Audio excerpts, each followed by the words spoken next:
Le goût du vin ne dépend pas seulement des cépages dont il est issu, ni de l'année de la récolte du raisin, ni même des fûts dans lesquels il vieillit. Là encore, il est question de levure, car l'art du véritable vigneron consiste à contrôler la reproduction des levures tout au long de la fermentation qui transforme le jus de raisin en vin.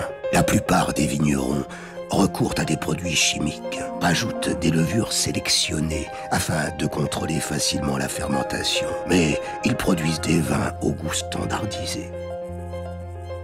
Les vignerons qui font du vin naturel récoltent le raisin à la main, le trient sur la vigne et utilisent la fermentation naturelle qui se produit grâce aux levures naturellement présentes sur le raisin, car la peau de chaque grain de raisin est couverte d'une matière cireuse et collante, la pruine, aimant naturel un peu poisseux qui retient les levures environnantes. Ce sont elles qui donnent au vin leurs arômes spécifiques.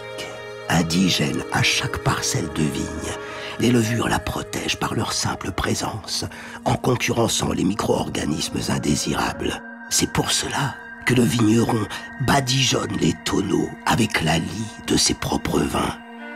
En viticulture, on utilise parfois le soufre pour éliminer les bactéries indésirables, mais le dioxyde de carbone est un antioxydant naturel qui lui aussi tue les bactéries tout en préservant la plupart des levures.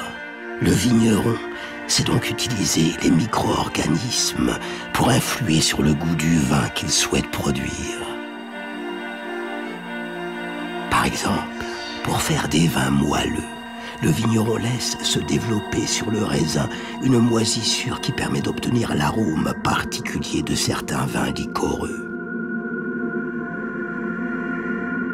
On appelle cette moisissure pourriture noble, Botrytis cinerea ou Botrytis cendré, à cause de sa couleur grise et de son aspect finement poudré. Selon l'origine microbiologique de chaque parcelle où on élève de la vigne, la construction aromatique du vin est différente.